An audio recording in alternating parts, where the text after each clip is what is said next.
दीगर खबरें शामिल करते हुए आपको बताएं कि पता कौन था जिसने अरशद शरीफ पर कत्ल से पहले तशद्दुद किया, किसे इतना गुस्सा था। चेयरमैन पीटीआई इमरान खान ने सवाल उठा दिया, कहा कि मुझे मालूम है कि अरशद शरीफ को कत्ल की धमकियां कौन दे रहा था।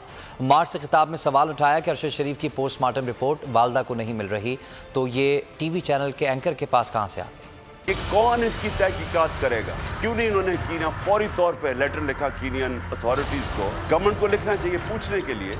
शुरू का तो बयान ये था कि जनाब वो रॉन्ग आइडेंटिटी पर मारा गया और अब वाज़ेह हो गया है कि ये प्लान करके तशद्दुद किया इसके ऊपर, उसके बाद गोली मारी गई। तो जब तशद्दुद किया वो कौन था जिसको सबसे ज्यादा तकलीफ थी अरशद शरीफ की राइटिंग से, उसकी तहकीकात, उसकी जो इन्वेस्टिगेटिव जर्नलिस्ट, कौन था जिसको खतरा था उससे, कौन था जिसको इतना गुस्सा था कि पहले उसके ऊपर तशद्दुद करो फिर उसको कत्ल करो। जो अरशद शरीफ से इन्होंने किया है, अरशद शरीफ की मुझे पता है, अरशद शरीफ जब मुझे कह रहा था कौन कौन उसको धमकियां दे रहा था, जो मुल्क से बाहर गया, जो अरशद शरीफ से हुआ है, जो वीडियो दिखाई गई है टीवी प्रोग्राम पे कल कि एक टीवी एंकर के पास कैसे वीडियो आ गई जबकि उसकी वालदा जो पोस्टमार्टम के रिजल्ट्स मांग रही हैं उनके पास तो नहीं आई, टीवी एंकर के पास कैसे।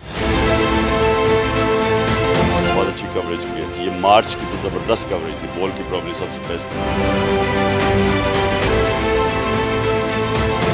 सबसे ज्यादा रील्स और सबसे ज्यादा रेटिंग के साथ बोल रहा नंबर 1। सब्सक्राइब करें और बेल दबाएं ताकि कोई खबर रह न जाए।